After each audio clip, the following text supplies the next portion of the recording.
It's my show! Joint Failures.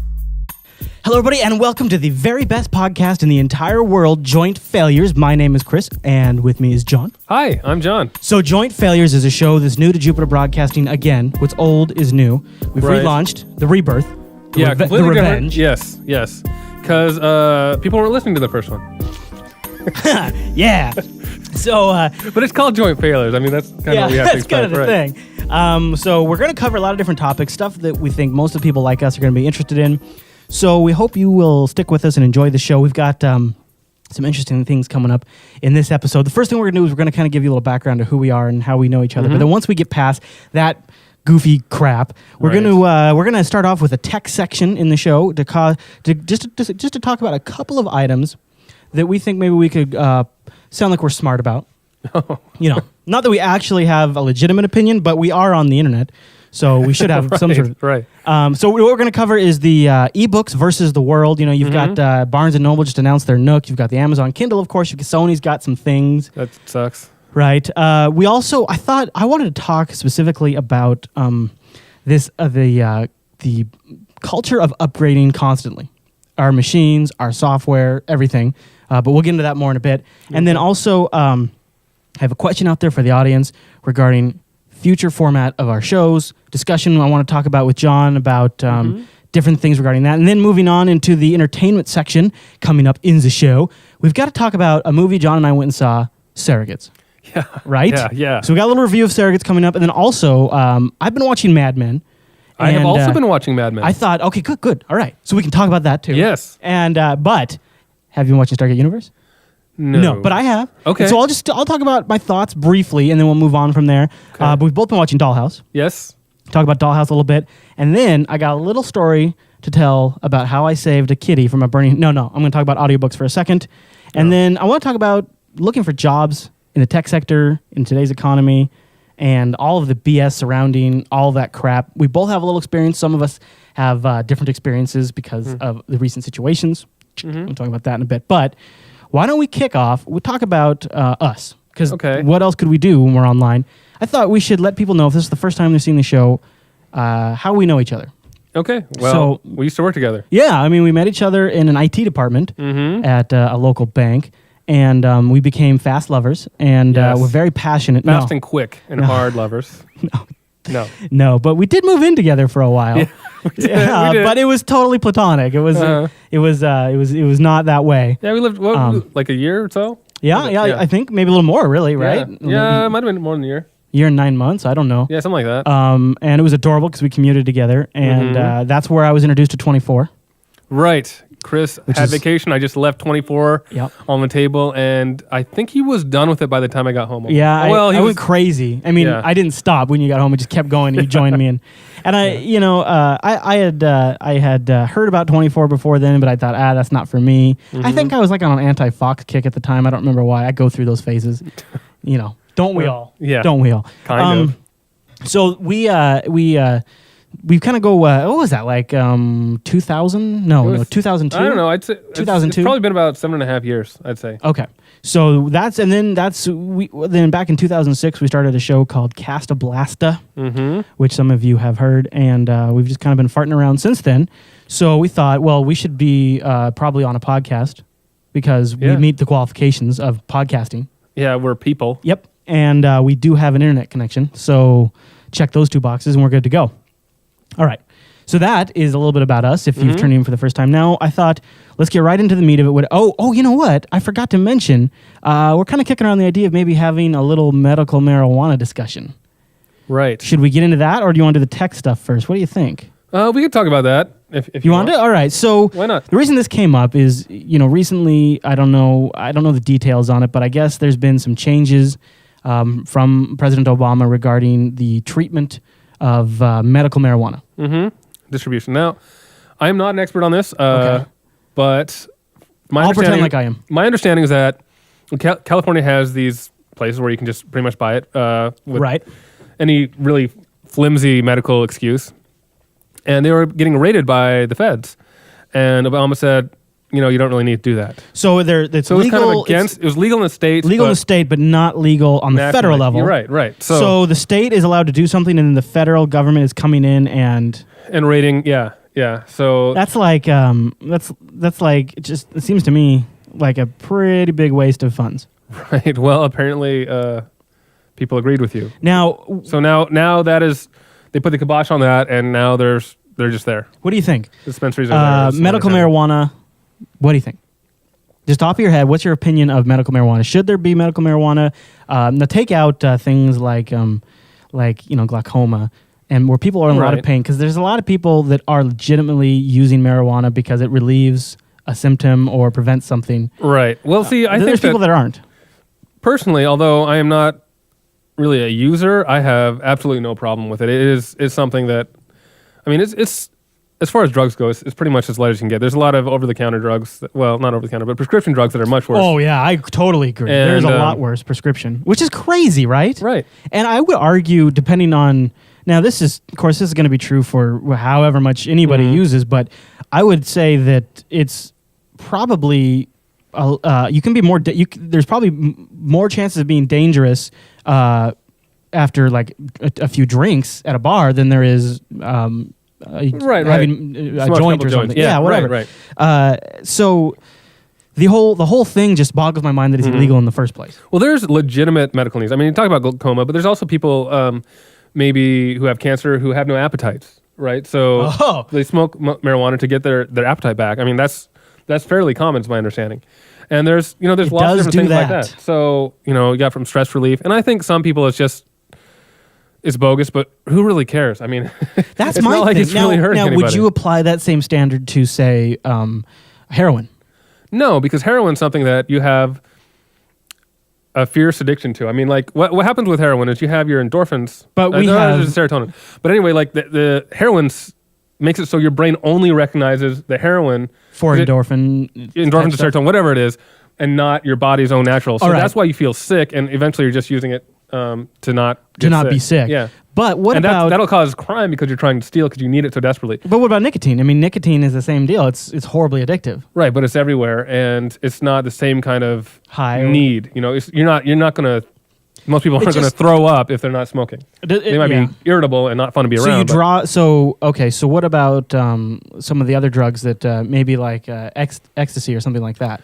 Well, I think as far as those drugs go, there's kind of conflicting information, is my understanding of how harmful it can be to your brain. And of course, marijuana, there are no long-term side effects. I mean, and it's always going to matter how much you use of any of this stuff. Right, if we're talking beer versus ecstasy, if you have 30 beers in 15 minutes, of course, that's going to be really bad. Right, and I believe that actual addiction to marijuana is real. I just think that it's rare.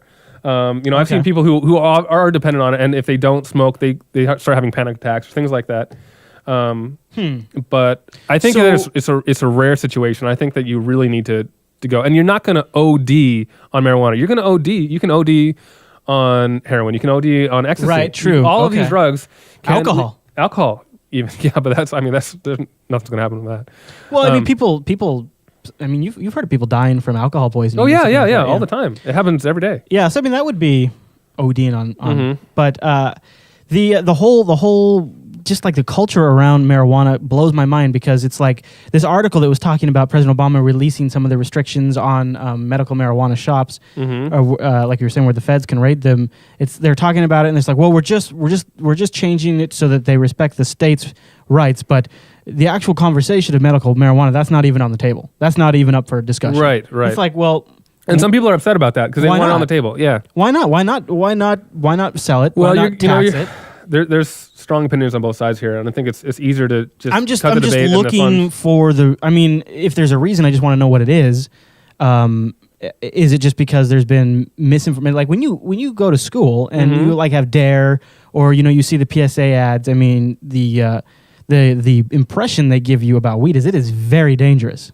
See, I never really got that impression. Really? Yeah, I mean, it was always. I always did. I mean, I always got like. Well, I mean, you've heard the old "it's a gateway drug," right? Oh yeah, I mean that's big, but you can say that about smoking or alcohol or whatever you want to say that. Yeah, so. I mean, yeah, so. It's like saying the internet is a gateway drug to masturbation. I mean, it's like, of course, yeah. I was doing that before.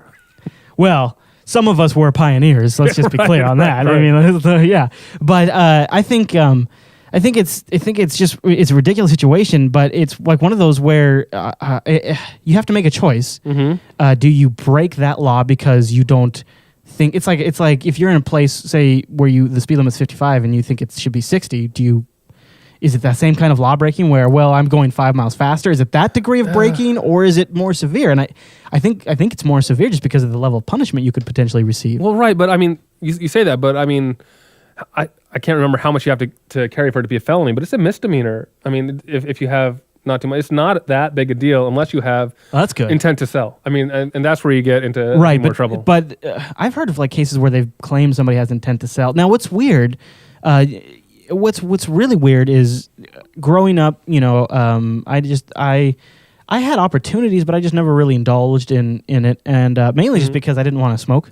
Right. I didn't want to cough, and I didn't. I had cigarettes and cigars and stuff like that, but I don't know. I just didn't want to do it, and people always look like dumbasses when they did it. So I just thought that was stupid. So growing up, I was never really involved much in it, and so it was like a culture shock to me when I discovered people that I knew that are like, well-to-do, high-end performing lawyers and real estate agents that, are really successful and really, really productive. And I realized that I have kind of like this misconception that they're all dirty hippies. They're all like lazy, forgetful, dirty hippies. Exactly. Like at some point that was instilled into my brain, and I had a stereotype. I was a weed racist.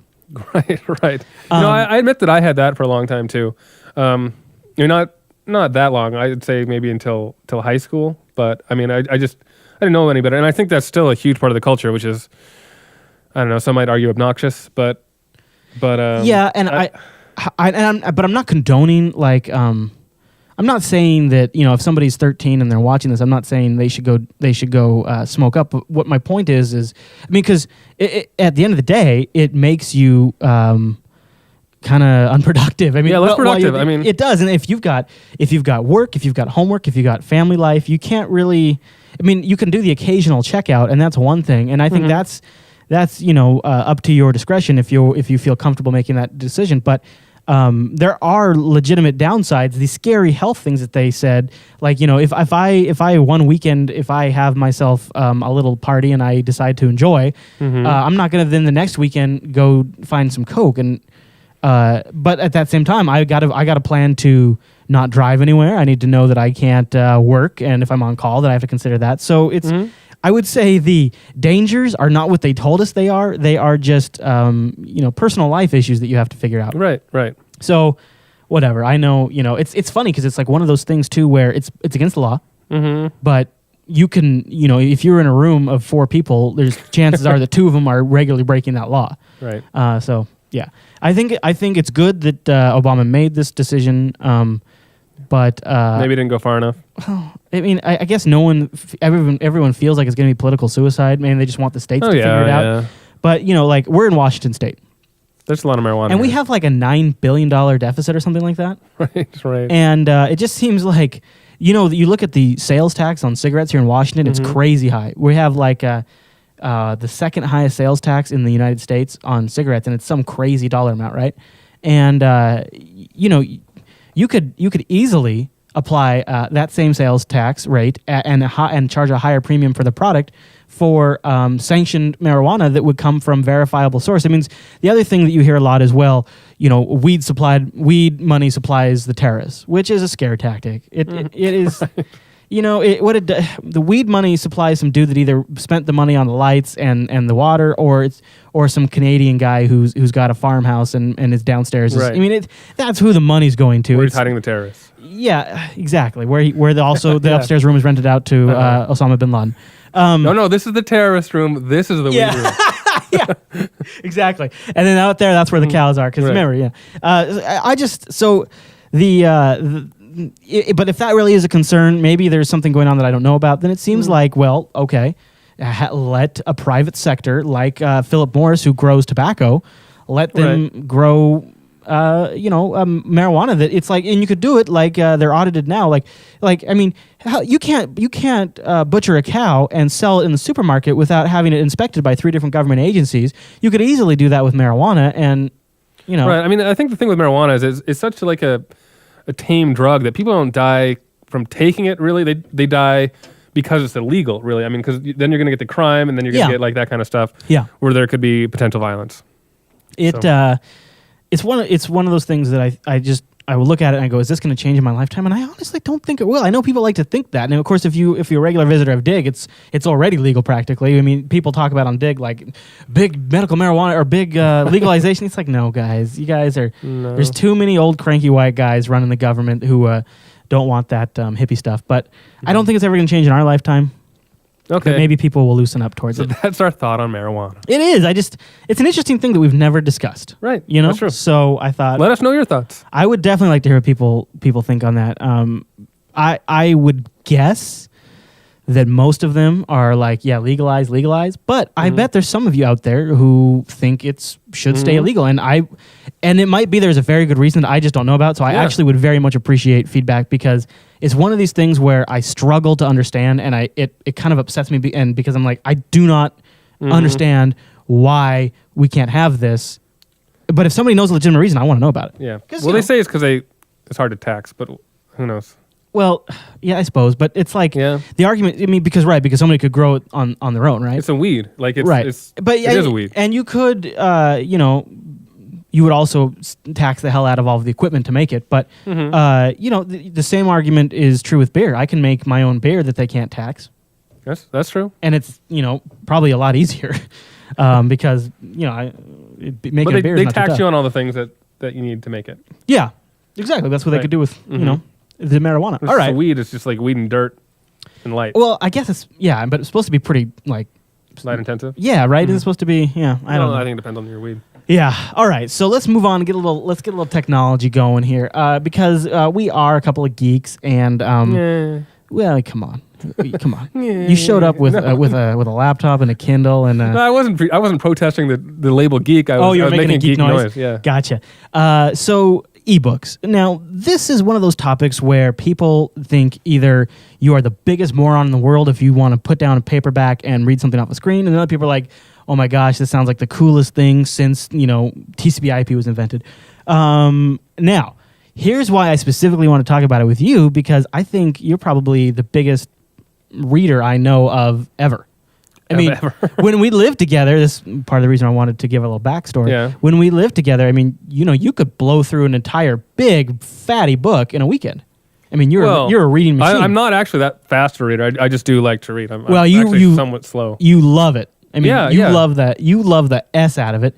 And I've only ever seen you read paperback or hard, traditional books.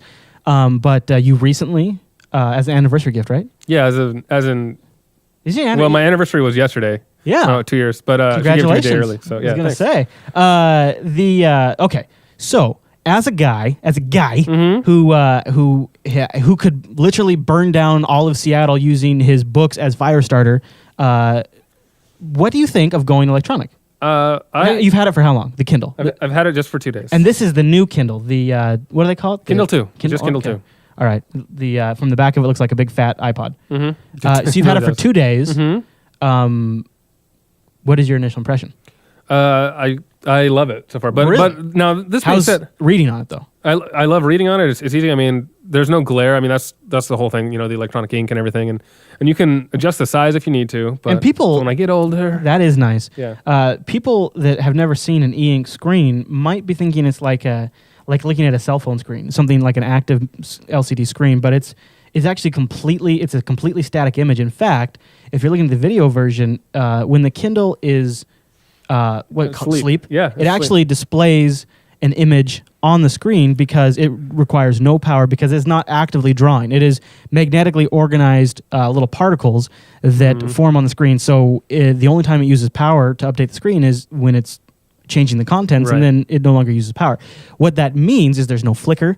There's no just that weird thing that your eyes get after looking at something that's powered by either LED or fluorescent. The only time you get a flicker is when you're changing the page. You get a quick little flash. Yeah, a flash. But it's personally, I think it's great. Now, with I didn't play too much with the original Kindle. Okay. But I guess the buttons are a little bit different. Oh yeah. So you have a next page on each side, which is nice. I mean, you don't bump it. Think that you need no. On the original Kindle, it was the entire side, so right. you would just grab it anywhere and it would change the page. Right. Now this is, I mean, it's easier right where your thumbs need to be. So now, have you bought any books through the Kindle store? I have. I bought two. I have The Road on there by Cormac McCarthy, which I'm just starting. I should say, if anybody out there is thinking about picking up a Kindle, if you buy it, if you go to jupiterbroadcasting.com/store, if you buy it through our store, we make like 30% commission, doesn't charge you anything more, and then we also make a commission off every book you buy from then, which is nice. Which would be really great. And it doesn't cost you any more. So if you're thinking about it, that'd be awesome.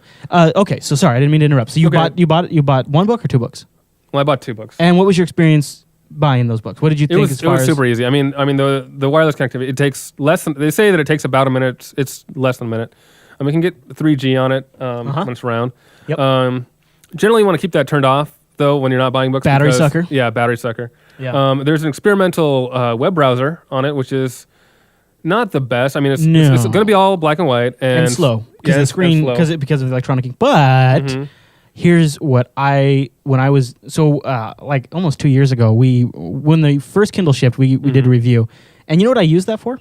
What? Is looking up places and things that were mentioned in a book that I didn't know about. Flip over to web browser, go to like Wikipedia or Google, and Google the word, and then flip back to the book. Well, there's some that are just set up for it. Like Wikipedia runs fine on it. There's there's Google, but it already has like a dictionary attached to it, so you can just go to any word and it'll tell you what it means. Now, did you know you can get a book that is an index of other like book repositories online? That's like all free books and stuff. No, the Gutenberg Project, and you can. So you basically get a book and you go into its table of contents, and then you can drill down, and there's like thousands and thousands of free books that once you load that one book, you can download them all at any time onto the Kindle. Oh, that's great. No DRM, no price, anything. Yeah, like well, that. there's all these that are you have no kind of copyright on anymore. So right, exactly, and there's also some new ones that are licensed under Creative Commons. Now, before we move on, because I want to talk about the Barnes and Noble Nook. One other cool thing about the Kindle is they have a couple of different. So the first thing is all your purchases, you can always re-download them, right? Right. So okay. So like if you lost the Kindle, this one holds. Now they just came out with the one with the bigger screen, which personally I don't need. It's too big, right? Yeah, it's too big, and because you can upgrade the font, there's really no reason to. You know what it is they say because you can fit like an entire newspaper page on. Oh right, on one. Yeah. Screen. Well, okay. Well, that makes more sense. And if you were a big newspaper reader and you wanted to do it on the Kindle, right, but I mean, that all costs money. Yeah. No, so this here will hold 1,500 books, just as That's they say. insane. Imagine the physical space 1,500 books would take. So, but you can delete them if you want, and Amazon just keeps it forever. Yeah. And what's more, you can make annotations and highlights. You can make comments, whatever you want, and it stores that too. So if you delete something and then re-download it, unless it's like a periodical, I believe, then they all your annotations come back. All your annotations come back. You still have all your notes. So you can lose your Kindle, break your Kindle, and it's still there, which is great. Or upgrade, and it transfers it. It's and still then there, also all you have an iPod Touch, and there's a Right. Kindle app for the iPod Touch, which is great because it'll sync with it. So I could use my iPod Touch, read a few pages of my book if I don't have my Kindle with me, and then sync it later, and it'll go to the same page on my Amazon. So on my Kindle. that's what's awesome. So if whatever page you leave off on either device, the other device knows about it. Right. But so you said a couple pages because is it just not that great to read? No, it's fine to read. Really, it seems like such a small screen. On the iPod? Yeah. Well, personally, I prefer it on the Kindle, but there are some advantages of having it on the iPod that I can think of just offhand is that it's backlit. So the Kindle is like a book. It's not backlit, probably for battery reasons, I'm sure. The Sony reader has like the Indiglo type backlit. Yeah, and you can purchase things for it, and that's fairly inexpensive. Now, see, the other thing too is, most places do you have your Touch with you, your iPod Touch? Yes, I do. So if you're like waiting in line, something like that, you could crack. Like if you're really into your, when you're reading, sometimes it's like you kind of get obsessed with a book. You can crack if it I have open. like a couple minutes, That's what I would think I would use it for. I don't think I'd ever use it. I know people are buying like entire books that only work on their iPod. That's crazy, right? Mm-hmm. So iPhone. So it's great. It's got text to speech on it. So it's got headphones at the top. And what do you think of that? It's still. Can you bring it up? They label it as experimental. Can you bring it up so we can play? Well, kind of I can because here's the thing I was going to say about that is because the books that I have, I believe, have audio versions, and it automatically turns off for that. They had to. Did you hear about all that? No, I didn't, but it totally makes sense. The publishing groups that represents the different publishers really got up in arms about that. Mm-hmm. And they said, you're going to rob us of our audiobook sales. And so Amazon had shipped it with the ability to read out loud of any book, mm-hmm. and then had to go back and retroactively remove the ability for books that have audio editions. Now, ironically, Amazon owns Audible.com, the major source of audiobooks. So it's kind of funny. I mean, like, if they're going to rob anybody, they're robbing themselves, guys. Mm-hmm. So they would be the first person to take an impact. But the reading is sort of electronic. Yeah, it's a little. I'll play it here. Whereas an audiobook's a performance. What I can play is this is just the user's guide. There you go. That'll give you an idea. So you can kind of hear it. It's speakers on the back, right? Speakers on the back. Let's put that up to your mic. Just so you can do two choices, male or female. This is going to be the male that you're going to hear because that's just default. So here you go. Dudes. And it's not great, but it works if you can't read. Okay. Like if you're laying in bed or something. You can also narrow a search in the Kindle store to an author's name by typing an author followed by the author's name. For example, to search the Kindle store for books by Agatha Christie. It's actually pretty good.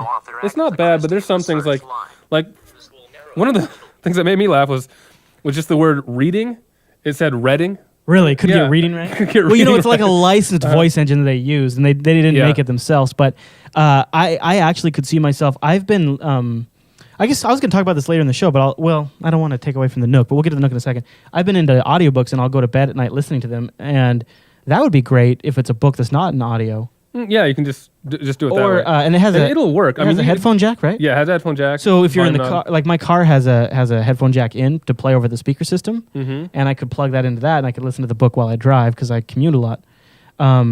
So now you know about that case where 1984 came out, right? The book that people bought that the Amazon didn't actually have the rights to distribute, and so they had to go and delete it. Yes. Yeah. Does that bother you?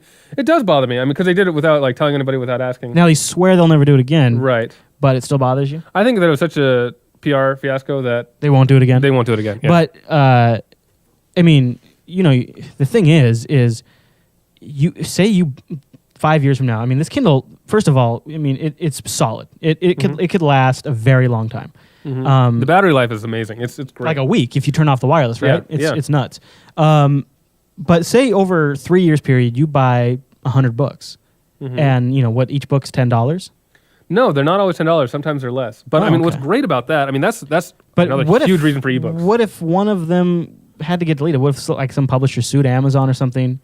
I mean, like with a physical book, you're never going to have to worry about somebody deleting it from you. Well, I mean, I guess that technically could be. But you look at it and you go, well, all right, I'm out $10.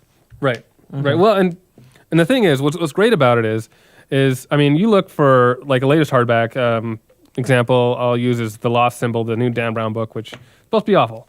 So it's I think it's like $28 hardback or something, but it's no matter. I mean, the new releases, unless specifically marked, are $9.99 and no more than $9.99. Oh. You can get them for less than that. Sometimes books are on sale. You can get them for like $3, That's $6. Cool. So that's just an immediate savings if you don't care that you don't have the actual hardback book. And I personally don't. I mean, I think it's nice to have like a book collection, but I don't think it's absolutely necessary. And if you're saving that kind of money, I mean, the Kindle pays for itself pretty quickly. That's true. If you do buy a lot of books, and now what about the fact that if you read this amazing book, you could just hand me the book and say, "Here you go." I have to go buy that book. You can't borrow a book. You can't give a book.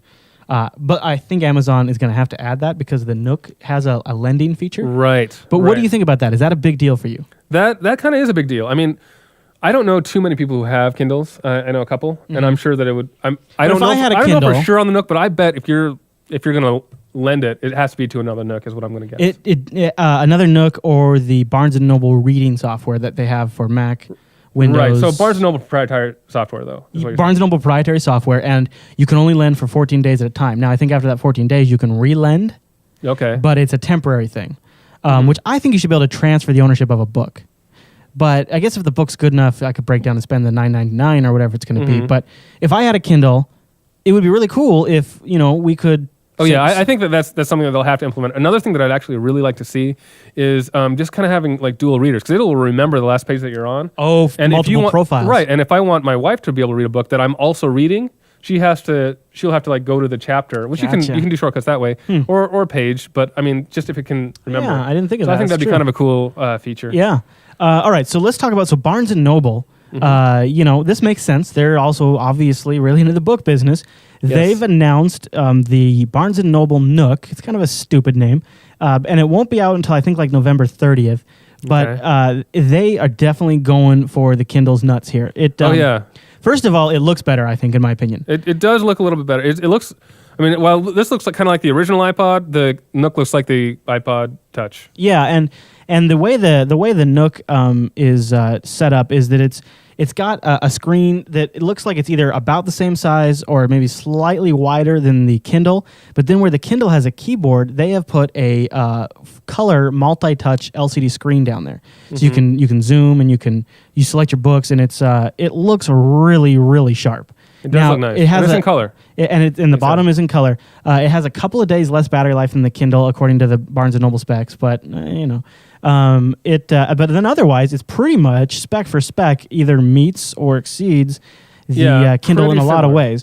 The one of the features I mentioned is the Lend Me, and that's kind of a nice deal if you just want to show somebody. It takes SD cards, so if you have more than 1,500 books, and this one doesn't, right?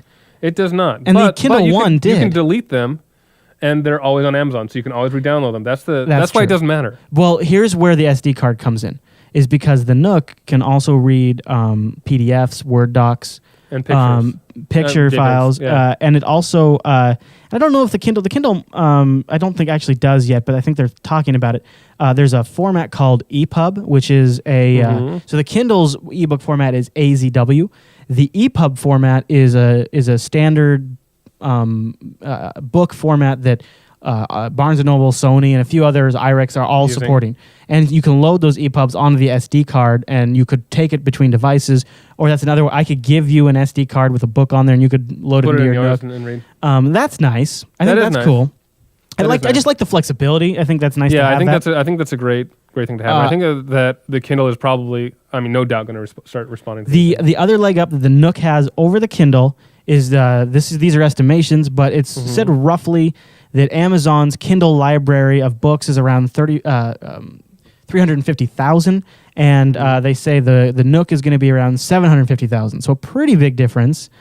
Right. And then because you can get the EPUBs natively, there's also the Google Books project, which has a ton, like 1 million books in the EPUB format. Right. Now, that being said, I would guess that most people, if you want a book, it is going to be on that 350,000 right. book. And here's a couple of things. So that's I'd say, it's still a wider selection, right? Yeah. That's for sure. It is definitely a better selection. I'm just, and they're both both 260. betting that it wouldn't come up too often. Right. Now here is what I don't like about the Nook. First of all, it has Wi-Fi, but it's disabled unless you're in store. You have to be in a Barnes & Noble store for the Wi-Fi to work. Oh, I did not realize that. Jank, right? That's super jank. And then the other thing is, so the Kindle here uses Sprint, at least in the States. Now the global version that they just announced a little while ago uses GSM, but here in the States it uses CDMA on the Sprint network. Right. CDMA in the United States has better coverage and better speeds than the network that the Nook is using, which is AT&T's 3G. Okay? Now, so you have the limitations of the AT&T network, which for the most part, downloading these under megabyte books is not going to be a big deal. No. But where it does come in to be a big deal, which would not affect me and doesn't sound like it would affect you, but I talked to Brian about this earlier, and it directly affects him, is he has magazine and newspaper subscriptions on his Kindle. That's they're getting their newspaper that way now. And the Nook has a restriction regarding certain types of subscription services over 3G. Oh, really? And I think they've done that because AT&T probably wanted too much of a cut.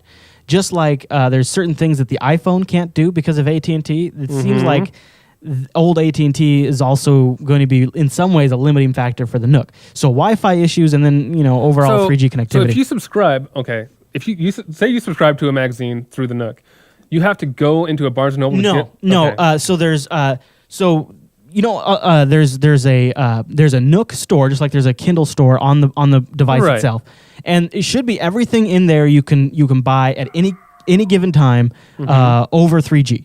But what you can't do is the Nook is going to be open to third-party stores. So like you can go to like get a little plugin for your Nook, and it doesn't have a web browser, so you have to get the plugin. But you can load somebody else's store on there. Right. But you cannot buy anything from those stores over 3G. And because in your house, even if you have a Wi-Fi network, you can't use the wireless. You're kind of boned.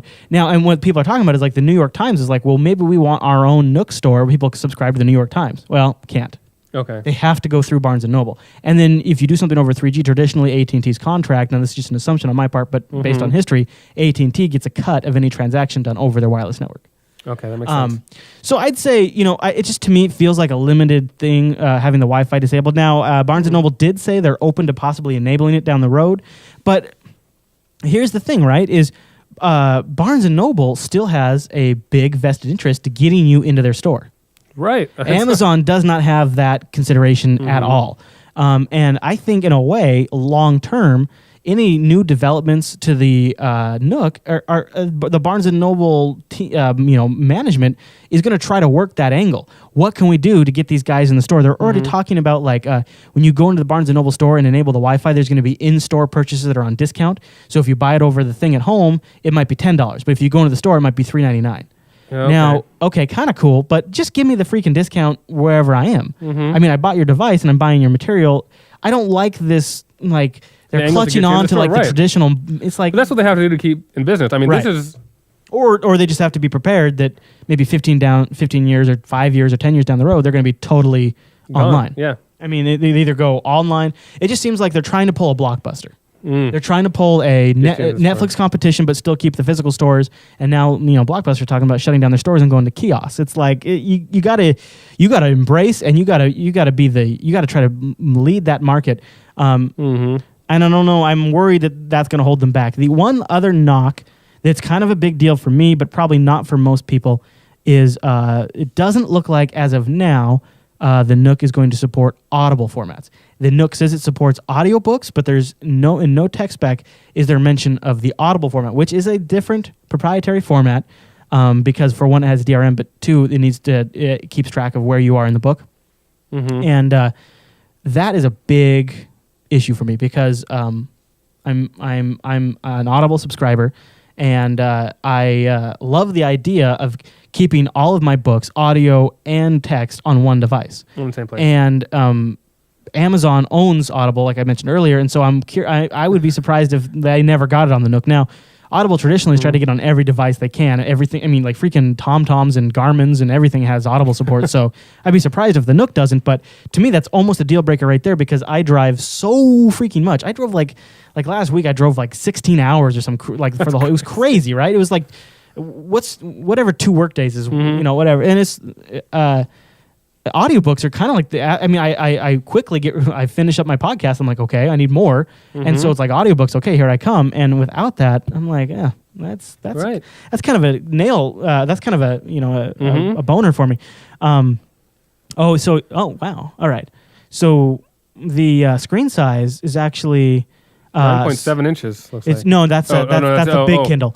The screen size on the Nook is the same size as the Kindle, and then the second screen is 3.5 inches. So I said it looked a little wider, but I think that's just their design. Okay. The Nook is unquestionably a better looking device. It looks slick. I mean, it looks like the new generation. It's funny because it would seem like this would be more of Amazon's forte. Like they would be better at designing something that looks good, and I think they got way closer with the Kindle too.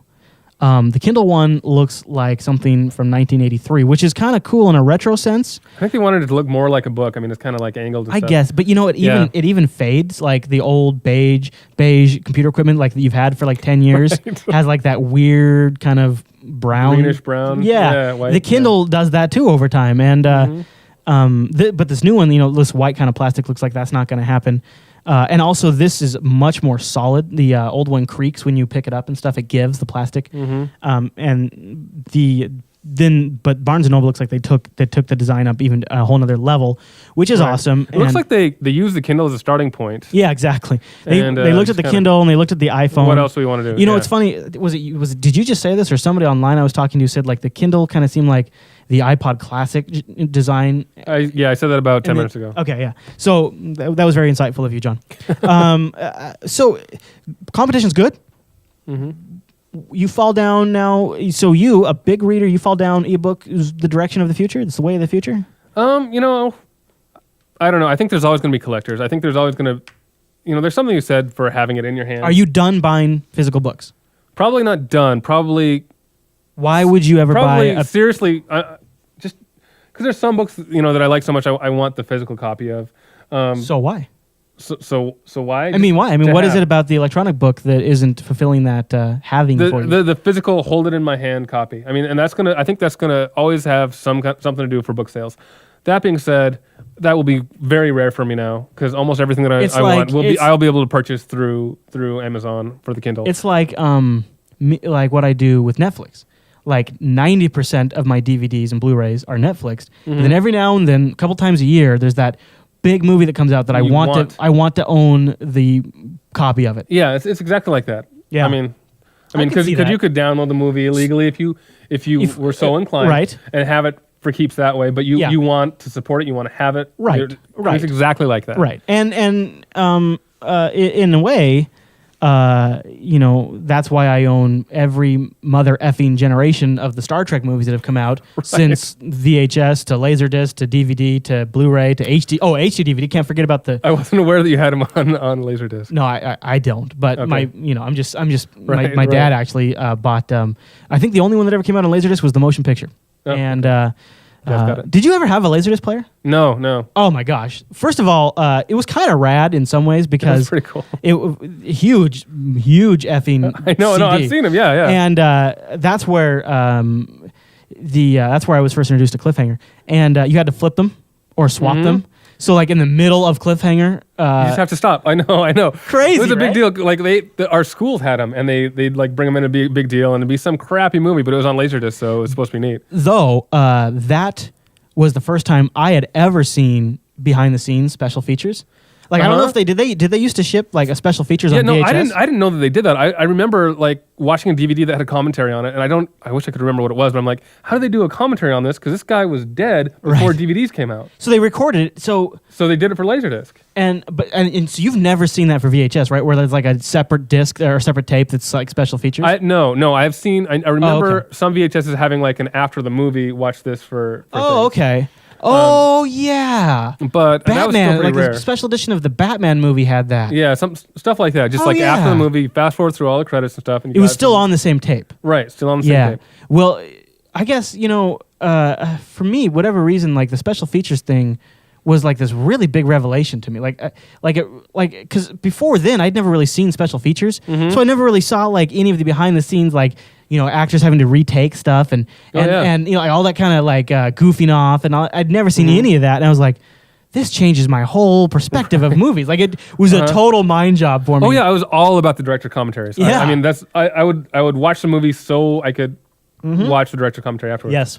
In fact, I think some of the Lord of the Rings special editions that I have, I though I saw them in the theaters a couple times, I've only watched the DVD with the commentaries. Because I'm a huge sucker, you know, I recently bought they put out all of the original series movies on Blu-ray, and I've watched like all of them except for Star Trek 3, but not the movie version. I watched the commentary version, right? And it's like, you know, you've seen it enough. Sometimes there's new behind the scenes stuff. It's like, I don't know. It's great, and I just remembered like it seemed like that turning point was Laserdisc, and I wonder if we're kind of in a similar situation now with paperback books going to eBooks. Because where I see this could be huge is the large format 9.7-inch Kindle. Slide that in a bag instead of like school books. Oh yeah. You know, a school books. I remember those things are right. Heavy, yeah, right. I mean, just in high school, but then you go to college. Oh yeah. And it's like, I mean, I remember literally thinking I'm gonna have a screwed up back just from high school, and and because start taking some biology courses and Oh man, yeah, it gets rough. And physics. You know, if the school could sell them through Amazon, and Amazon has a self-publishing system where you can sell stuff through the Kindle store. You don't have to be some sort of big industry. And I don't know, and probably the same for Barnes and Noble, and the IREX and the Sony. It just seems like that is so obviously a calling for it. But then, additionally, like technical manuals and books that, like, sometimes when like a big topic comes out, like some technical topic that I could Google, but sometimes there's just insights and stuff in a book that you don't get from just searching forums. Right. And plus, it's generally hit and miss content online. I have like upstairs, I have a bookshelf. Like three of the shelves are of technical books that I never have with me. And if I need to reference them, it's like I buy these books thinking I'll reference them, and I never do. But if I could keep them on the Kindle, that'd be money. Yeah. So I'm all about it. I can't decide yet if I'm gonna get one for Christmas, and if I'm gonna get it's either gonna be the Nook or the Kindle. I don't know which one. I hate the Nook name. Not huge on Kindle either, but it's not as bad as Nook. I actually don't mind either. But it just seems so cute. It's too cute. They're trying to be. It's like WebOS on the Palm Pre. I hate the Pre name too. WebOS and Pre. Come on, guys. So yeah. The competition is good, and that's what matters. Now, I wanted to put out a question to the listeners, and do you listen to many podcasts? You listen to Adam Carolla, right? Yeah, I listen to Adam Carolla. I listen to some of the Jupiter Broadcasting ones as well. Now, if you when you're listening to your shows, do you see yourself sitting at your computer in one spot? Do you see yourself at a desk working, listening in the background, driving? Where do you see what do you visualize when you are listening to a show? Generally, it's always been kind of background for me. So are you like working? Right, I'm working or doing some other task while I'm listening. Do you ever like listen when you're working around the house? Like on yeah, I've done that before. It's a little so bit you're more rare. all you would if you had a choice between for like say one of our shows, you would go audio over video. Personally, that's just my listening habits. So well, I mean, our audio numbers are much larger than our video numbers, and but it seems like I feel this weird pressure to produce video, and what I have found is the video shows, specifically because of the nature of like YouTube and the whole re-embed and things like that. People pass around video shows. They embed it on their blog. They last longer. They get you more exposure. The audio shows, nobody passes around an audio show. Nobody re-embeds it on their blog or anything like that. And I feel like the video is more visual. You can see something we're talking about, and you could always minimize the video and listen to it. But it's more file size, more to download. It's more processing. So I'm curious what the audience out there thinks. Do you prefer audio? Do you prefer video, and why?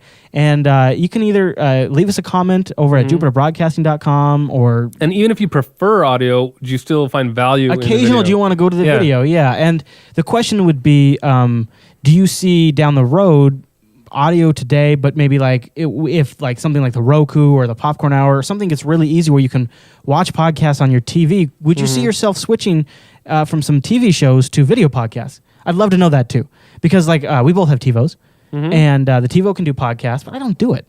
Right. I have before. I've checked it out. Yeah, that's it. But it's totally. I watch video podcasts a lot, but I do it on my computer and when I'm working.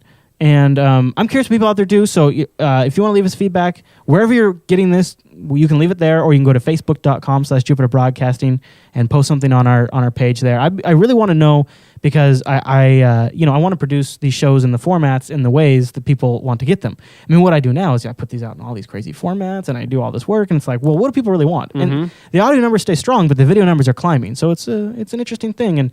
And I think as this type of content, this show, who knows, people might love it, people might hate it, but as this type of content gets big, I think more and more people are going to tune into this kind of stuff than they are. Is it just that we need to be better looking? Is that what the problem is? Because I could composite in like 2 copies of Megan Fox or something. Right. Not a big deal.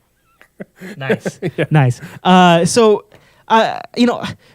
I don't really see myself I see myself in, a few years, just more and more online shows, because they're getting really good. And now the Roku player is going to have Revision 3 and Twit video, and it's eventually they're going to launch it to all types of video formats, and I'm going to try to get on there. And, you got things like the Apple TV and all this crap that gets you the shows on your TV. But it's almost like, the TV has to suck really hard. I mean, like, because I'll watch bad TV before I'll watch a podcast. And that's kind of the issue, I think. Yeah. TV is just so lazy. You can just sit down, you can flick as soon as you're disinterested. But it's no harder to get a podcast on the TiVo than it is to set up a season pass. That's true. And that's true. if you did it, TiVo will download it every time it comes out. That's Why true. don't I do that, though? I don't know. I don't do that. And it's like, I know it. I know it would take me. I would go search for it, subscribe. TiVo runs 24/7, so it would just download it, and I could turn on the TV and watch it. And, we put these out in 720p. Dignation puts them out in 720. I mean, it's HD content. It looks good on the TV. I know some people out there do it. I get feedback all the time for people that do it. But it's like, if that's a good idea, why don't we do that? It's like if 1,000 people watch the video, 15 of them are watching it on their TV. Mm-hmm.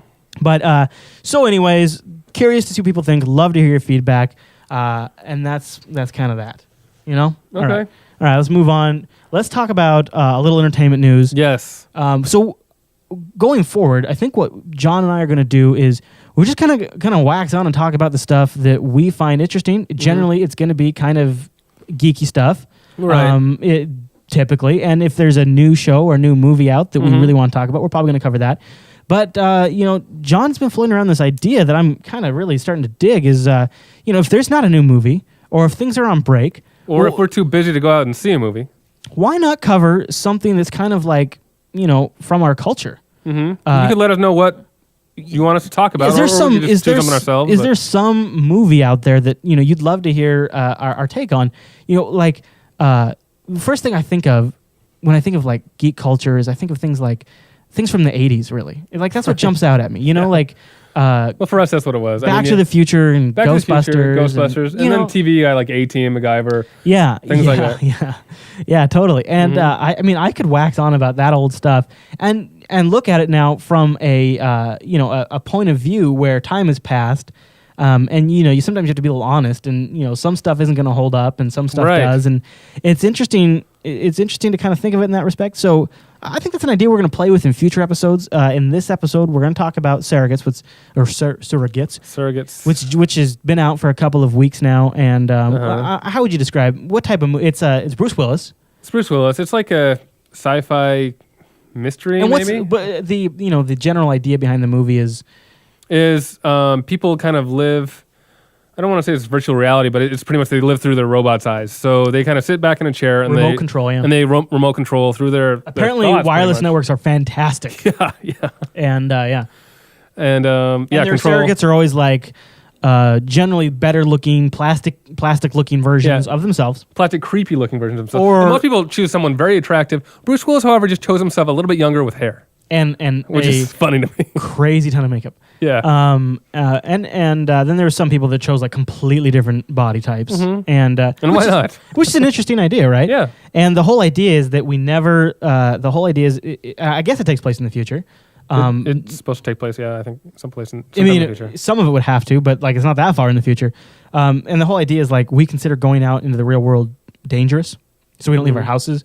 And like we go to jobs, and like if you have some jobs, like a public service job, they will issue you a surrogate that you use as part of the job. And so like you even park your surrogate like maybe at the office, and then you at the end of the day you disconnect and you fart around your house, and then when you go back to work, you instead of going to the office, you go into a bedroom and plug in. Yeah, plug in. You pretty much get up to eat and go to the bathroom. Probably. They play with some concepts in this movie. One of them is the concept that somebody could jump into somebody else's surrogate and pose as that person, and people wouldn't know. There's so many cool ideas that the movie has. The execution was bad. Was really bad. The writing was bad. Yeah. Just the direction they went was bad. It's a bad movie because there was a situation. So John and I were watching it, and about 10, 15 minutes in, John leans over to me and says, "Oh boy, it's gonna be a long one, Chris." And I was laughing to myself because I just like I laugh at movies when there's something funny, when there's something so ridiculously awesome that I am enthused by it. That's a different laughter. That's like a giggle. That's like an excited childlike giggle. Yeah, it's a childish giggle, like I'm in a candy store. Like, yeah. And then there's I'm laughing because it's so bad I cannot believe this made it out the door. And that's the laughter I had for this movie. Yeah. And it's too bad because first of all, I'm a big Bruce Willis fan. I mean, we just talked about 80s movies. Yeah, he's made some bad choices, but... he has. But he's also made some great choices. Yes, he has. Die Hard, What's Up? Die Hard 4, not so much. And I can't never remember the name. Zephyr Cochrane. He played Zephyr Cochrane. He also was in the pig movie with the bag. James The old guy. The guy from Babe Pig in the from Babe. I know his name until you asked me. And if you've seen Star Trek First Contact, he was Zephyr Cochrane. Yeah, good actor. Yeah, he's really good. Not in this movie. No. I was surprised at the bad acting in this movie. Mm-hmm. Also, nobody no standout super attractive babe, which was kind of surprising. There's attractive some babes, cute, but considering that everyone's supposed to be able to be whoever they want, crazy attractive. Yeah, it was just really? These are your choices? Yeah. They did a pretty good job of making people look aged and dirty. But the flip side is they kind of got an excuse with imperfect makeup, too much makeup for the surrogates because it was on purpose. I'm sure it was on purpose. Oh, absolutely. It was awful. It was just made me uncomfortable the whole time. It was creepy. I don't like those kind of things. I don't like. I'm not scared of clowns. I'm just uncomfortable with them. And then there's you're scared of clowns. I'm scared of clowns. And but also just those masks that have no expression on them. That's kind of what it was. And it was just because the actors played it a little sterile, and they, and then they, of course, were super maked up, and then in some cases they did a slight blur effect to sort of smooth out the edges, and it was interesting, but it overall came out across instead of fake, it came across as creepy and soulless, which I know they were trying to do. That's exactly what they were trying to do, but when you're watching it for an hour and 45 minutes, it just gets to a point where you're like, okay, I don't really want to look at the screen anymore because it is making me feel dead on the inside. So that was bad. There's some decent action, but it's peppered in there, and it's not that good. Still, it's still the chase. Not that there's good. a chasing that's decent. Okay. Right? There's a couple of things that are okay to take away from the movie, but I mean they're just so overshadowed. I think. What was the guy that was the spiritual leader? Ving Rhames, the prophet. He has roles where he's a great fit, and then he has roles where it is an embarrassment.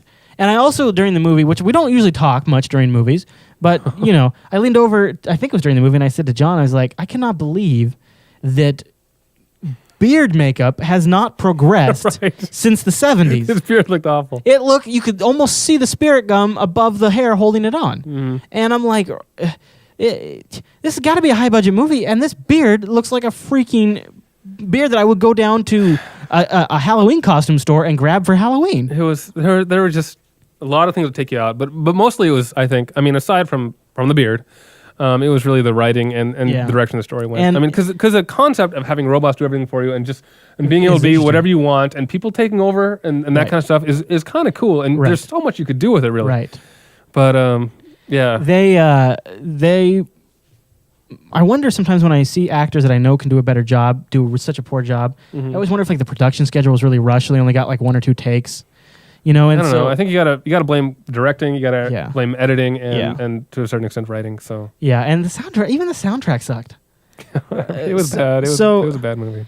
Thumbs down on Surrogates, which is too bad because I cannot. It has been a long time since I went to the movies, and that's what I saw. And I don't know. I won't get into detail because Chris didn't see it, but I did see The Informant, which has been out for a while now. It might even be out of theaters, but with Matt Damon, and it got kind of medium reviews, I think, online, but I loved it. I thought it was great.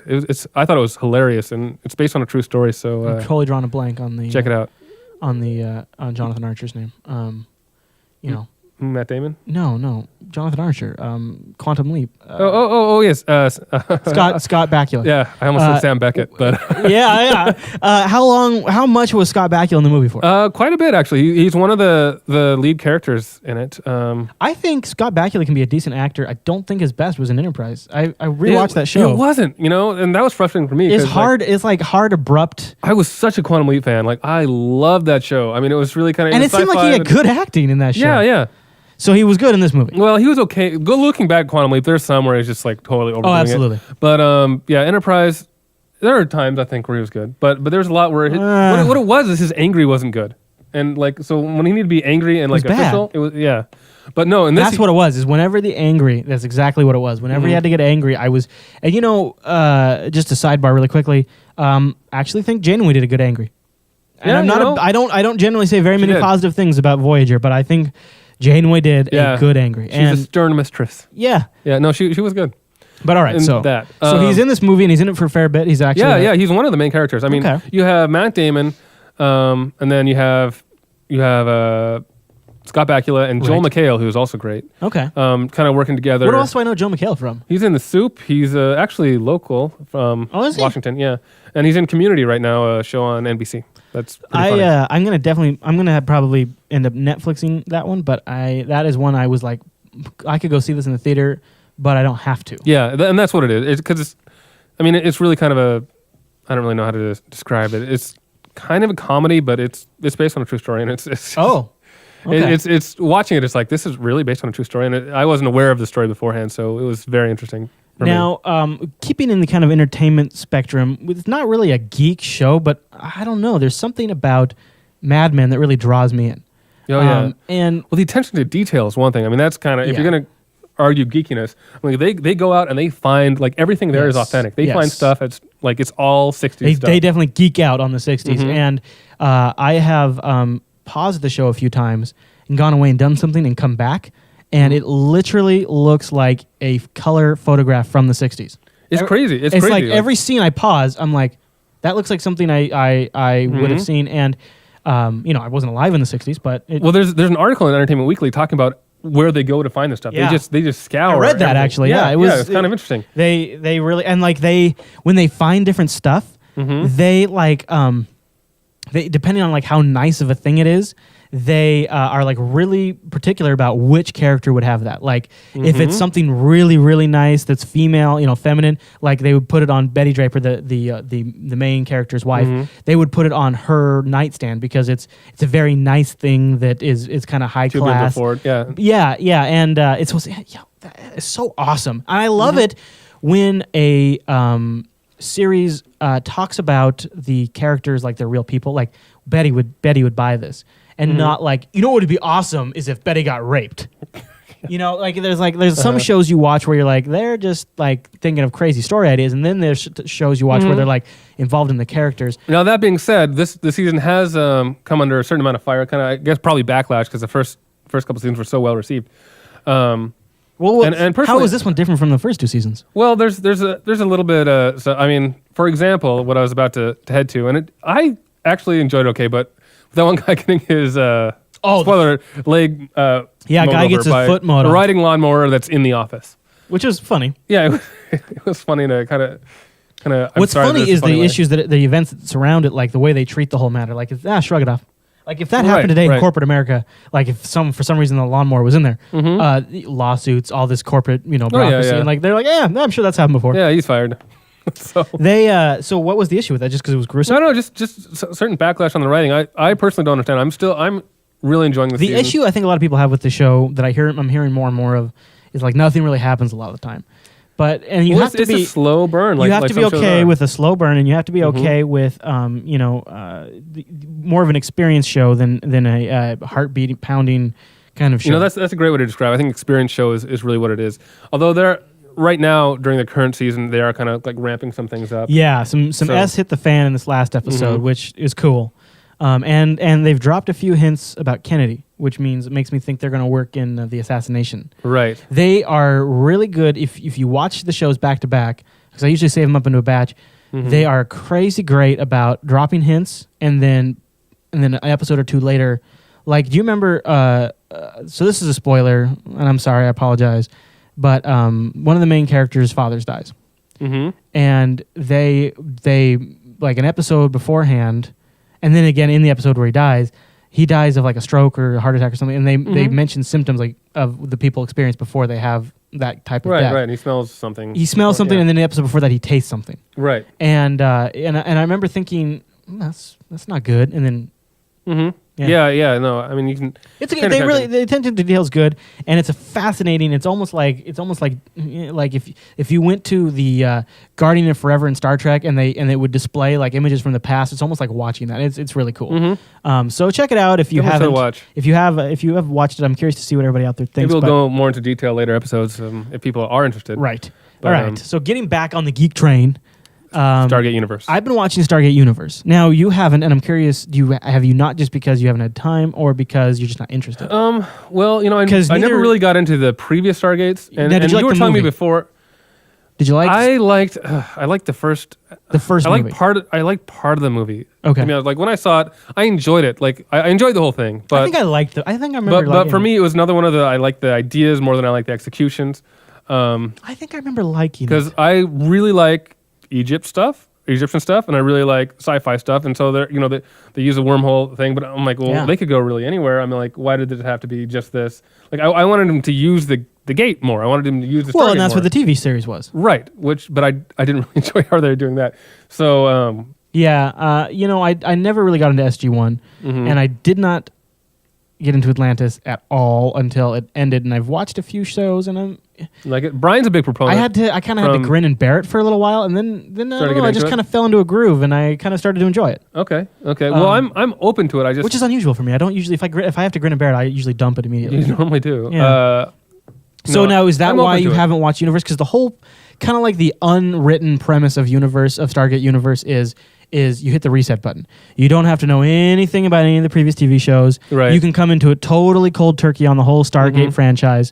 Because they kind of pull a Voyager-esque kind of thing where they get thrown across actually a couple of galaxies, and there's nothing really that ties it to the previous shows other than they use a Stargate. And they are dialing. They have a method which is, I don't know. One of the things I like least about the show, they have these things called like communication stones or something. And they can travel. They can send a body's representation back to Earth and communicate back with command. And they're pulling in Richard Dean Anderson, MacGyver. They're pulling him in. Oh, that really? way. So he's back in. He's in it for like a few episodes. He's like they keep listing him as a guest star. But so they're kind of tying. I'm open to it. Like I mean, realistically, TiVo's been a little busy lately, but and I haven't even had time to watch what's on there. So here's been my progression, and I've had a conversation with a couple of folks in our forum over at JupiterColony.com. Stargate Universe, the first episode, I was pretty sold on. Mm-hmm. Second episode, it takes place in a desert, and a lot of people didn't like that. I actually didn't mind it. They started doing a little bit of flashbacky kind of stuff, and then they've gone forward, and there is a main character who's a little bit of Baltar from Battlestar Galactica, a little bit genius and cranky, and so he's always trying to fix the problem. And then there is a comic relief kid kind of who's also he's a genius, but he's like kind of uncommittal, and he's not like obnoxious, but there's the potential there. So they did flashbacks in the desert episode. So the third episode, they didn't do flashbacks, but they did that thing where they have this little device that's like a camera, and they flew it around, and people recorded messages for home in case they don't make it, which is essentially like forced character development in a way, you know? It's like we're going to cram this character development, and then what they do is there's a fairly large crew of civilians that came along with them, and they're not really anybody you know, but they featured them, and you kind of watch it and you're like, there's a pretty good possibility I'm never going to see this actor and character again. Right. And I don't know. I felt like I've been force-feed character. That was episode 3, you said? Yeah, and so how many are they in now? 3 or. No, that was episode 4 because the first episode was 2 episodes. Okay. So I guess that was episode 4. And it comes out on Friday, so I haven't seen this week's yet. But I'm now at the point now where I've transitioned from, you know what? I could watch this on Fridays. Because, I used to watch Dollhouse and Battlestar Galactica and all that stuff. I mean, I'm still watching Dollhouse, but I'm not watching Battlestar. Right. So now I'm watching Dollhouse, Smallville, and Stargate Universe. And I've transitioned from into it to on the fence. And totally, this makes me sound bad, but this is not normal. But the Fridays that I have watched Stargate, because I didn't watch the first one, I've only watched the show twice. I saved it up a couple times. I've been, inebriated, and which generally makes me enjoy the show more, right? So if I'm inebriated and I'm not enjoying the show. So you recommended this to me last week. You didn't let me know that you were inebriated when you watched it. Well, I mean, I think it still stands on its own, but now I'm on the fence. Okay. So I'm going to, not be inebriated, I don't think. See how you like unless things don't go, you never know. I mean, I don't plan those kind of things. Beer's taste. Yeah. You do a show about beer, sometimes you get a little... Anyways, fence. I'm on the fence now, which is too bad because I'll check it out. I'll see if I can find the original ones. I feel like they're trying to inject a little Battlestar Galactica drama.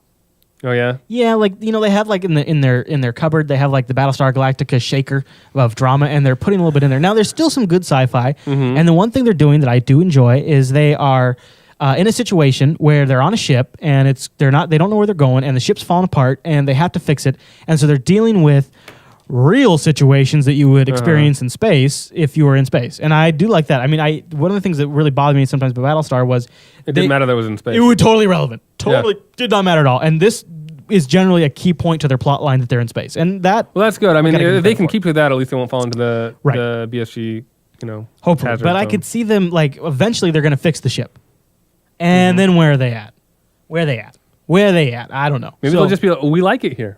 The ship has a Stargate on it, so they can jump around, and so we'll see. All right, so moving on to a show we're both watching, and that would be Dollhouse. Now, I don't think I've seen last Friday's episode, but I'm correct. I don't think it was on last Friday. Oh, that's why I didn't see it. That's right. It wasn't on Which is a bad sign. Is it? Yeah. Why? Well, because the ratings are really down this season. They're supposed to be awful. Oh, are they? And if they're preempting it for other things already, I mean, that's turds. I actually think it's been a pretty good season. I think it's been okay. I think the last episode, I'm trying to remember what the last episode was, but I remember not being super impressed. Chris, I was probably inebriated when I watched that because it was Friday. The one thing I'll give them a little nod for is, we know they had to do major budget cuts for this season. And you can't tell. You cannot. As far as I cannot pick up on it. For the most part. I know what the episode was. I feel also not directly, but I also feel like this season is kind of working towards something. And that's kind of a nice thing because... You can tell right away. Last season, you couldn't really tell for the first few episodes. Right. It was more bit by bit. And I really like the idea of a Joss Whedon show.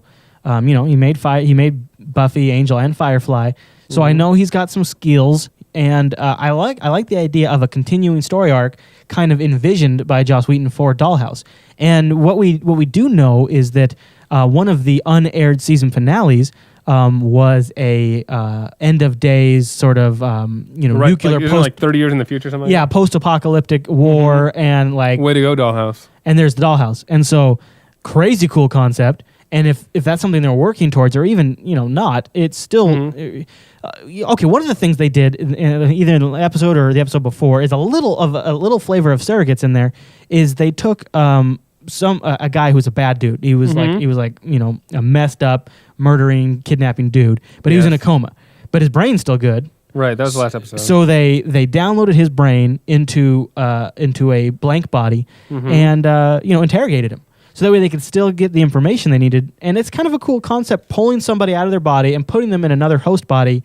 And they played with it once, maybe or twice before in the show, where you can do stuff you get the person and they're in a different body, and you can put them through hell because if you don't transfer them back to the original body, they'll have no recollection of it. Right. But it's exactly how that personality would respond. And I think that's one of the cool things about Dollhouse. I admit that when it first came out, I didn't give it enough credit. Like I thought that it was going to be okay. She's going to be a prostitute almost every time.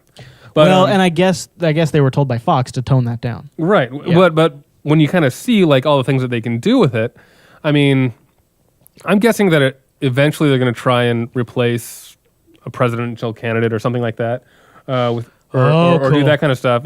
But when you kind of see everything that they can do with it, like you said, just interrogate people or see how someone would react when it's actually that person, but their real body doesn't know. Right.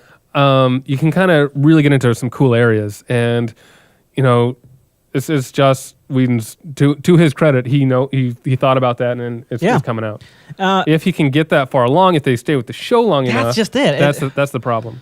Fox does have a history of killing off some stuff. I mean, let's face facts there. And Buffy lasted, Angel lasted, I think 5 seasons. Yeah, but they weren't on Fox. And they weren't on Fox. They were on CW. And everybody knows it's old news. This drum's been beaten 1 trillion times. But I mean, Firefly, it was one of the best TV series I've ever seen, and the content was never a consideration. It's all about the numbers. So which is a big differentiator between online media and the big networks is people can create content just to create content. The problem is there's not the facilities out there to create a Firefly yet. So we're kind of at the mercy of the networks with that kind of stuff. So hopefully Dollhouse will stick with it. I'm going to keep watching it definitely, and I'm going to keep watching Stargate Universe for a couple of more episodes probably. Are you watching Fringe? This new season, I have not. I told myself I was going to do it, and I just haven't got into I it. watched the first episode. I've not watched any other ones. I'm not against it. I actually really like some of the concepts that are going on because, Walter. I mean, if you watch last season's, if you haven't watched last season, it's kind of a spoiler. But there's an alternate universe, and you find out in last season's finale that, gosh, I can't remember.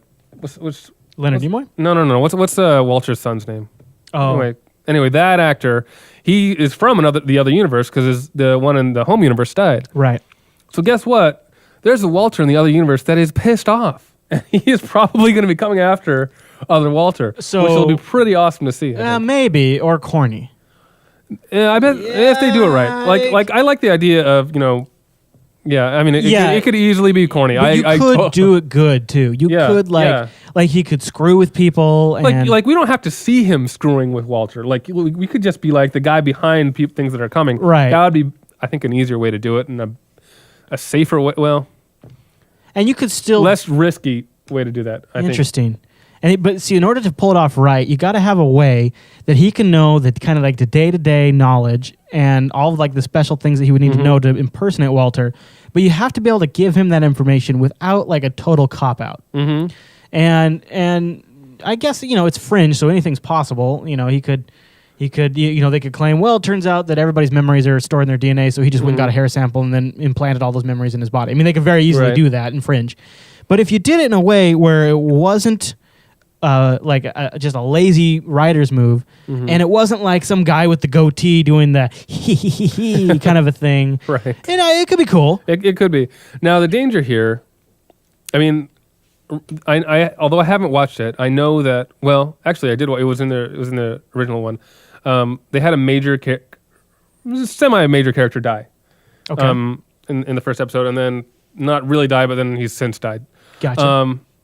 Now, the problem with Fringe and problem with an alternate universe, which is a great idea, I think, and I really like that, is that nobody can always bring somebody back. I mean, that like people, that is a concern. death needs to be permanent. Yeah. Well, tell that to the Heroes writers. Jesus. God. Yeah. Oh my gosh, I cannot believe that stripper chick is. Oh my god.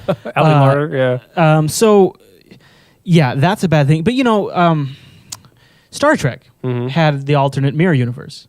Mm-hmm. And they never killed off a main character and then went and got that character from the mirror universe. Right. They easily could have. And DS9 played with, one of the major things about Benjamin Sisko, the captain of Deep Space Nine, or the commander when the show starts, his wife is dead.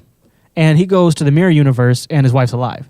And that's an interesting concept, but they never do a thing where they killed out, when Dax died, they didn't go get Dax from this because the actress wanted to leave, but they didn't. That's the only time somebody dies in Star Trek. But they didn't go get that. You know what they could have, but you know what I'm saying? Star Trek had that probably potential, and they didn't do it. They didn't blow it that way. Yeah. Right. So Fringe, they could the same thing. I mean, we'll see how they handle it. I do think that I would like to watch Fringe. I just haven't. I don't know why I haven't so far, but I think that Fringe kind of found its footing towards the end of last season. That's what you were saying, yeah. And, the last 3 or 4 and episodes. I enjoyed the season's opener. I thought that it was decent. I mean, is Fringe there were some Hulu? problems. What? Fringe is on Hulu? I think it is. It is on Hulu. Yeah. There were some problems with it still. I mean, it's not perfect Like that yet. actress's forehead still takes up that actress's forehead. too much of the screen. She can look hot. There's a picture of her that looked pretty good. But they can make anybody look hot. yeah, but she didn't remember going to the alternate universe, which is kind of a cop out, I think. Yeah, but that's like my argument with you and I have had several.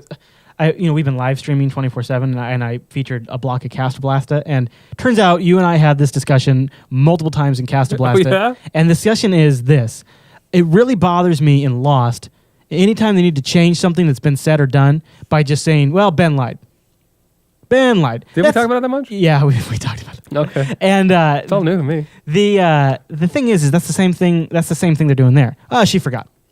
Yeah. Yeah. Well, we wrote that because it sounded awesome. Turns out, super hard to write around it, so he lied. And that drives me crazy. Yeah, it's a cop-out. I mean, and I think a lot of shows do that. I think Lost is probably more guilty of it than a lot of shows just because they have a lot of stuff that's kind of out there. And so there's a lot of red herrings in it. When is Lost coming back?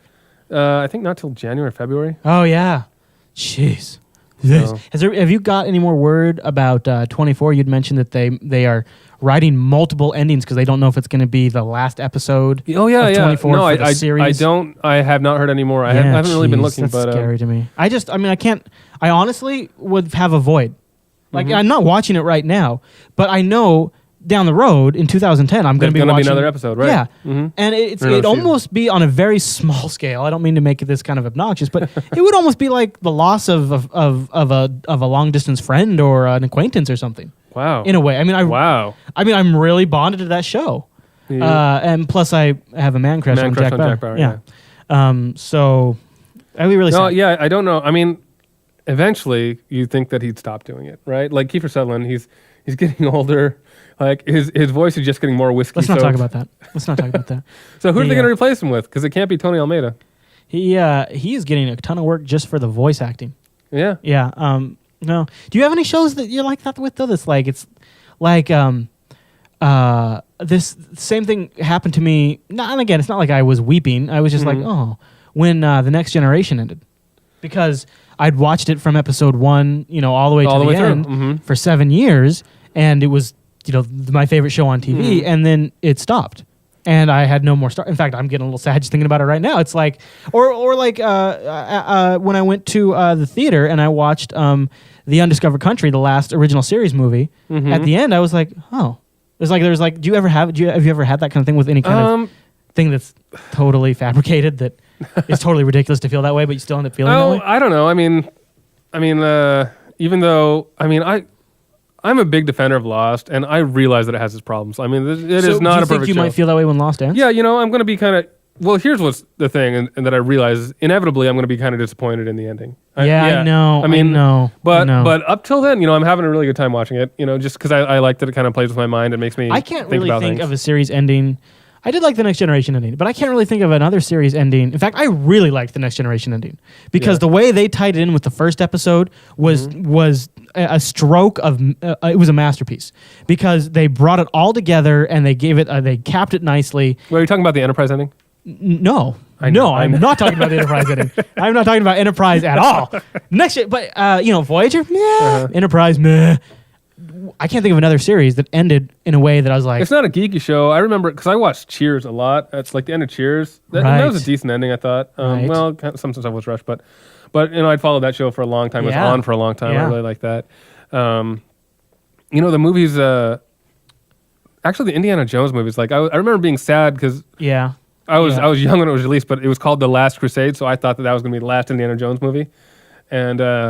I was kind of upset about that. The thing about Hollywood is you just... Turns out it should have been the last Indiana Jones. Yeah, I was going to say, you just never know because you think it's the end and then they make another one and then you're like, oh. Yeah. Well, they shouldn't have done that. But I mean, I never really to that degree. I mean, there's always like regrets, we just talked about Firefly. It's like, damn it, why can't that show still be on? I mean, it had so many places. I didn't have the chance to build up the void like because like Next Generations, that's 7 years of my life where I'm watching something. Firefly, I never had that. I did watch it as it aired. They aired it out of order, and I did not even really like it for 3 episodes. And then I'm going back and watching it on DVD. And you liked every episode pretty much, right? Yeah, definitely. And I think that I look at things like that are on right now, and I don't know if I'm going to have that reaction. I mean, I agree with you. Lost is going to be like, okay. I think it's going to be less of a big deal for me, but I think I will be disappointed. I don't know of any other TV series that I've been watching that's like they've all ended. And the replacements just aren't as strong. What I see is shows that I know are going to get canceled soon, and I'm going to be sad they're canceled. I mean, Dollhouse, I don't think it'll be around next year. Right. Chuck is already kind of limited, and I really like Chuck. I think that's a fun show. Yeah. And Chuck's gonna be back. It's kind of on his last legs. Just shows like that. And they're everywhere. There's just so many good shows. People are saying that the low ratings overall that NBC is experiencing is likely to actually benefit Chuck. And I didn't catch the reasoning behind it, but the kind of gist is that whatever, I don't know if it's the cost of production or if it's the audience they're trying to reach, but they actually think it's going to be a good thing. Fill a void or something.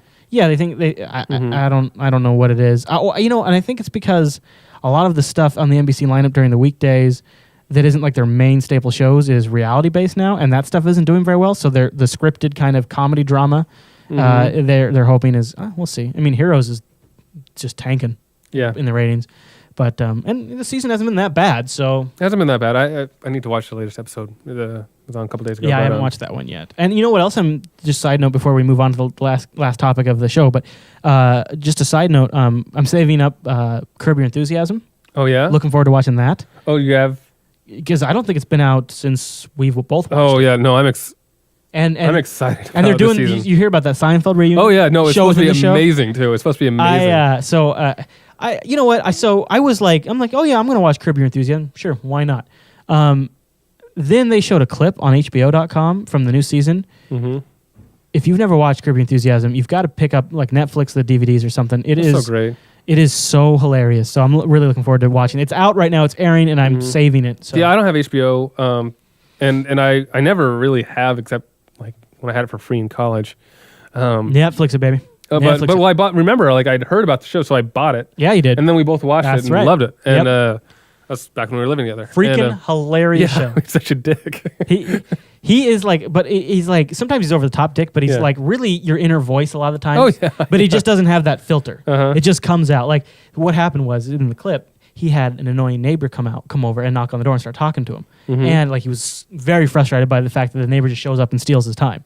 And he just told the neighbor, about it. And I'm like, totally my situation. Oh, yeah. So, although, not my current neighbor's a cool guy, but previous neighbor. All right. I know what you're talking about. So, just wanted to wrap it up just as a kind of a cap to take it out of the geeky sector and bring it kind of more back to real life because I don't know, we're playing with the format here. Mm-hmm. So the whole point of the show is to fail together. So if we don't like it, we move on. Yeah. Let us know what you don't like and what you do like. I want to talk really quickly about, if you, I don't know how frank you want to be, but depending on that, the situation that the market is kind of in when looking for jobs in the technical field, because I figure there's probably a lot of people listening and watching that are either want a new job or looking for a job, right now especially. Right.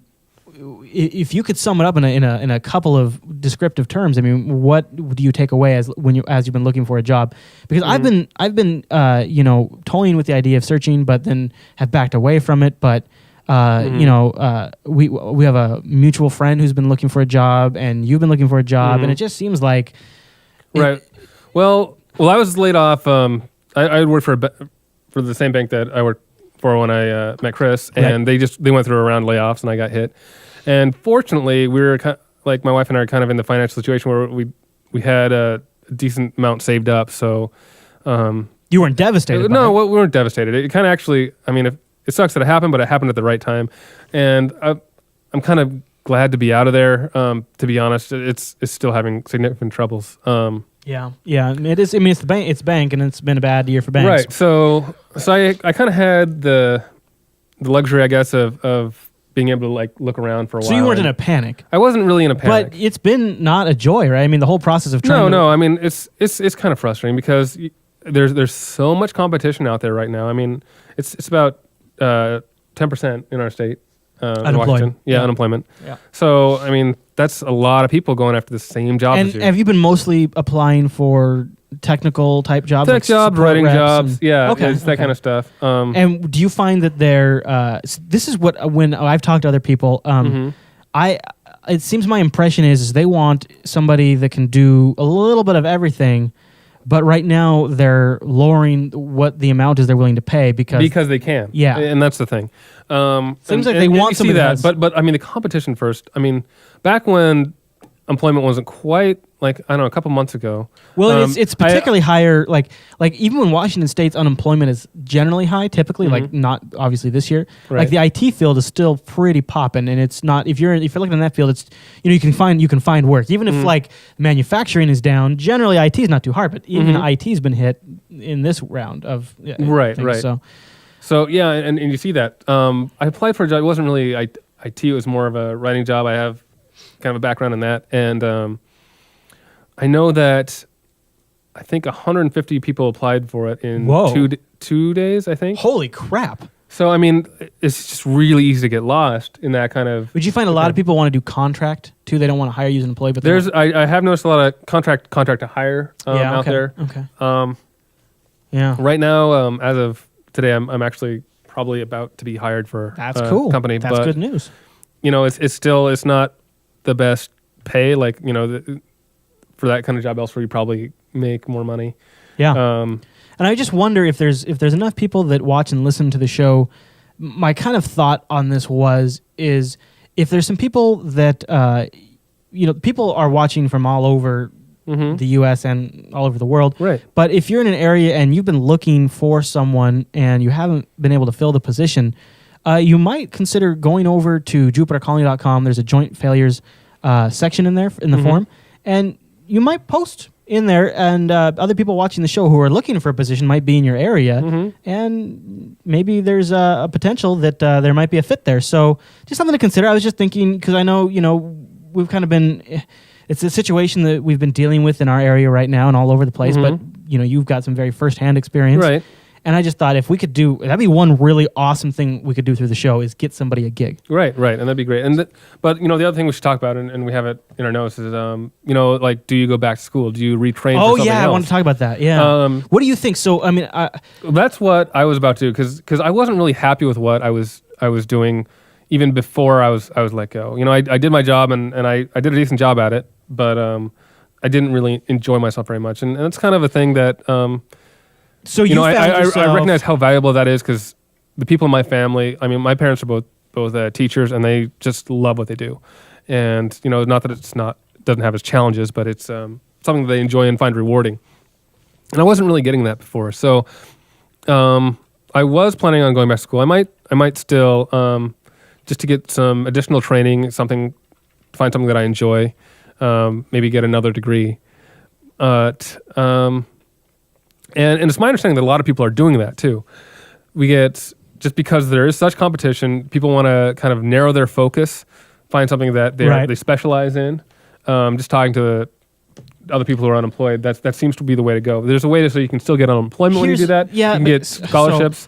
One of the great things about it is if you're unemployed and you're trying to just have like medical insurance. Right. Like if you go to school, generally the schools have super cheap medical insurance. Yeah, like really cheap, right? Yeah. So I mean, that can save a lot of money that way. Is it seems like you get to a point where if you're in an industry for a certain length of time and you've got a certain level of experience, you work your way up the pay food chain, and the dollar amount you can earn almost locks you in a way to the industry, because what happens is if you feel like you've worked your path through that industry and then you're like, okay, done this, kind of want to retool, if I'm playing an online massively multiplayer, I'll go retool my character's skill set, right? All right, I want to go back to school and retool and maybe work in a different industry for a while, because I feel like I've kind of done this and hit the limit. But that pay level, generally when you get a higher pay level, the American way would be to also build a lifestyle around that pay level. Right. And so you have to maintain that income.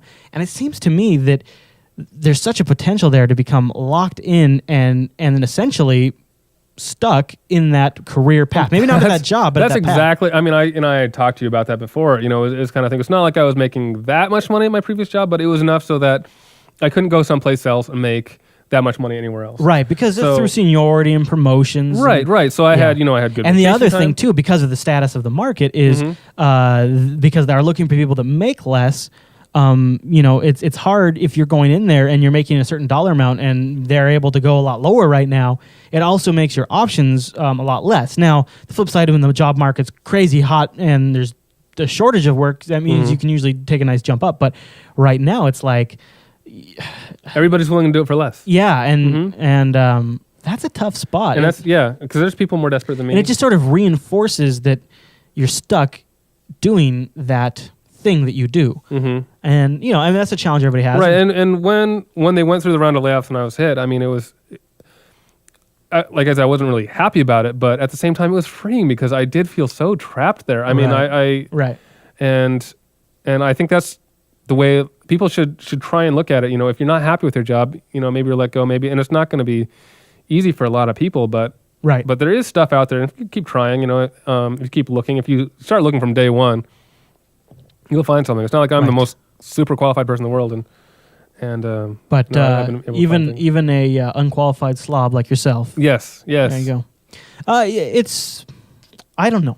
I feel out there because in Washington, Microsoft is doing a lot of layoffs. They announced 5,000 layoffs, and when you have 5,000 people in the tech field, and they're not all at once. It's only been about like I think they're around 2,000 or getting close to it. The first round was like close to that, right? And then I thought the first 1,200. 1,200. And then 12. yeah, but that still is a massive all of a sudden infusion of people in your career field looking for jobs, and because it's Microsoft, regardless of their actual qualifications. It's Washington. It's Washington, and there's kind of a lot of the local businesses have a hard on for Microsoft because they're kind of like the big success story around here, and that's a tough situation. And I know there's parallels to that story all around the world and all around the country. And so, if anyone out there is looking for a job, anyone out there has a job to offer, if you wanted to make a post in the Jupiter Colony forum, that would be awesome. So, all right. Well, so I think that's wrapping up our first episode of the relaunch of Joint Failures. Yes, way different than before. So we're going to keep playing with the format, see what you guys like. So we love to hear the feedback. We're going to shoot for a weekly release. I don't know if we're always going to be in studio. Sometimes probably in studio, sometimes over Skype. But always bringing the awesome. Yeah, that's how we do. And we're going to be shooting for Thursday releases. So you can catch it over at jupiterbroadcasting.com. And it also will be an entry in the iTunes store. We can always search for Joint Failures in iTunes, or you can find the feed over on our page, and you can plug it into any of your preferred RSS reader to get it weekly. All right? All right, everyone. Well, thanks so much for tuning in to the relaunch of Joint Failures. We hope you enjoyed it, and we look forward to hearing your feedback. Until next week, Joint Failures out.